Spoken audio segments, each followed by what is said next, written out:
Now, in the mid 1960s, my dad owned a large roofing product mill in Aberdeen, Washington, and he had teams of men that would cut the fallen old growth, cedar salvage left after a logging operation. So he had permits to salvage a large amount of wood in the coastal areas of Grays Harbor County, primarily in the area around Copalis Beach. And several of the men of his cutting crews lived in and around Copalis Beach.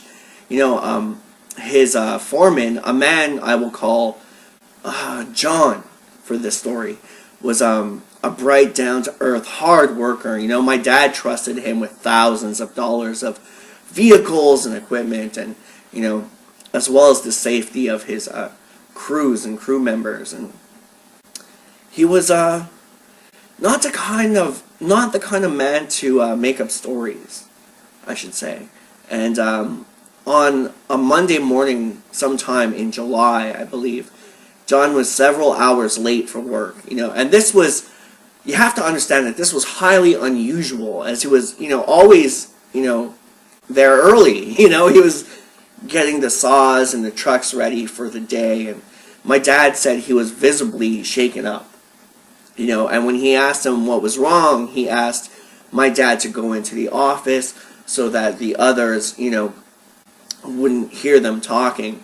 They went in and sat down, and John simply said something had destroyed our house this weekend, or their house this weekend.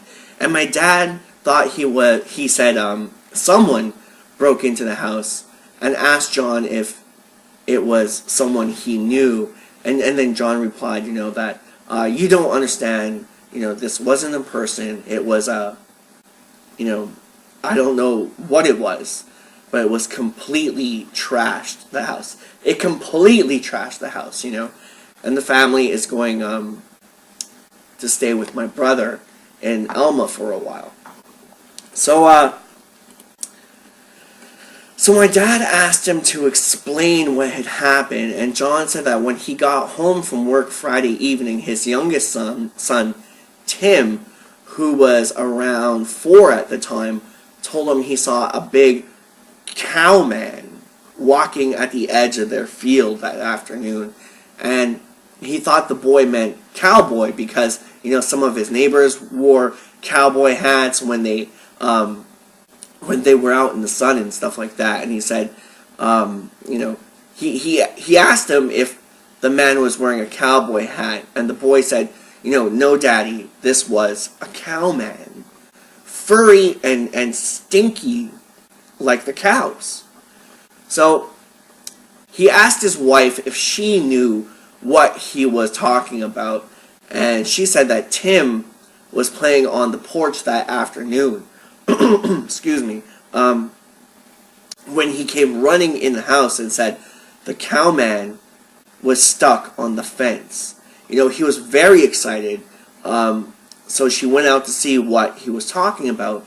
She said as she opened the door, she was hit by a horrible smell, like wet dogs and garbage, I believe is what she compared it to. And Tim was pointing across to the field opposite their house and said, he got loose. So she looked where he was gesturing to and could see the top strand of barbed wire bouncing up and down, as if somebody had just pulled on it like really, really hard and then let it go. So she didn't see the cowman and noticed nothing out of the ordinary except for that very horrible smell. So the story goes on. She told Tim to come inside to play for the rest of the day, not taking any chances.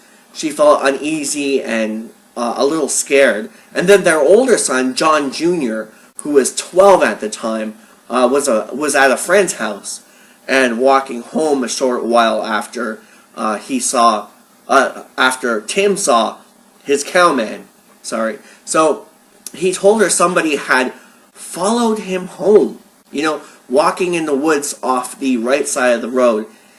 He never seen who it was. He had never seen who it was. They never left the woods. But he said it had to be a really big man from the sound, He would hear large sticks cracking, and the footsteps were very, very heavy. And once he got to the driveway of their house where the woods stopped, at the field where his brother had his sighting, the footsteps stopped, and John Jr. never saw anything again, never saw anything. So he was pretty shaken up by the event and wanted his dad to go out to the woods and check it out with him. So later that evening, John strapped on his, 357 and took his older son out into the field to have a look. And they, first walked to the area where the cowman was supposedly stuck on the fence, and walked down the fence line looking for anything. They came up upon a large clump of long reddish brown tangled hair, tangled in the top strand of the barbed wire. He tried to pull it off, but it was really tangled up, so he pulled out his buck knife and sawed it off, rather. He said that the hair was over a foot long and really coarse and stringy, and there appeared to be a bit of flesh matted in the clump as well. And the top wire was pulled loose from one of the posts, So whatever was hung up on that fence was really big. He handed the hair to his son to hold, and then they climbed through the fence, and they walked towards the wood. So he said he was looking for any sign of tracks on the ground, and the hair kind of looked like it was from a horse's mane or tail, perhaps, and the ground was solid, was a solid grassy type of field, where there were no hoof prints or any other tracks that they could see. So the edge of the woods began about 10 feet from the fence line, I'd say, and they entered on a small game trail that deer frequented, and it was around 8 at night, and in the woods it was getting to be fairly dark, and they walked for a ways and soon began to smell that rotting, garbage, wet dog odor his wife had reported earlier, So John said he got the feeling they were being watched, and the hair on the back of his neck started to stand up, and he told his son they should head back before it got dark, and the boy didn't argue, he didn't argue at all. And as they began walking back out, they could hear heavy footsteps off to their left. So they stopped, and then the footsteps stopped, and they walked on nearly to the clearing, and John whispered to his son, just to fucking run like hell to the house, on the count of 3. So John Jr. nodded, and John whispered, okay, 1, 2, 3, and gave his son, a push in the back to get him started, then spun around and raced off the trail in the opposite direction toward the footsteps with his gun drawn. So you have to understand that off the trail, the underbrush was really dense with ferns and bushes, and he had a hard time making headway, but as he got closer, he could hear it moving away from him, deeper into the woods. And at this time, he told my dad that he thought it was a vagrant camping out in the woods and possibly scoping out houses to rob in the night.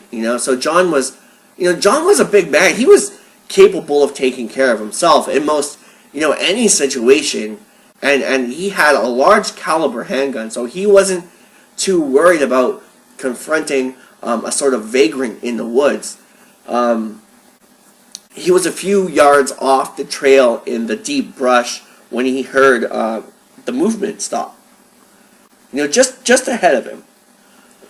And he stopped to look and listen, and thought he kind of thought he saw a movement by a large tree, like someone was trying to hide there possibly, and he leveled his gun and said, come out nice and slow, or I swear to God, I'm going to come back there, and I'm going to shoot you. So, it got silent for a moment. And then he, he caught movement out of the corner of his eye, and he spun around to his right for a better look. He said it looked like a huge bear moving through the brush. He could only see bits of it through the dense ferns, but it was moving quietly away from the tree on four legs. It was about 15 feet away from him, he judged, and at first he thought it was a bear, and then suddenly he saw a huge, hairy arm with a human-like hand reach out of the brush and grab a small alder tree. And the tree was about 4 inches in diameter, and he grabbed hold about 5 feet up. And he said it happened so fast it was like a blur. But the thing pulled itself upright out of the brush by holding the tree. It stood on 2 legs and then turned its upper body to glare at John. And it was enormous. He couldn't believe how bulky it was. He said it was well over 7 feet tall, and at least half that big through the chest area.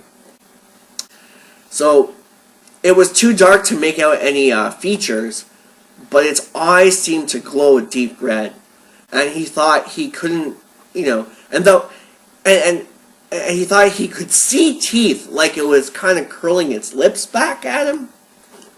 And it stared, it stood for just a brief moment, and then it lunged ahead, pushing on the tree with tremendous force. The tree snapped loudly, and crashed into the trees around it, and getting hung up in the branches and not falling to the ground.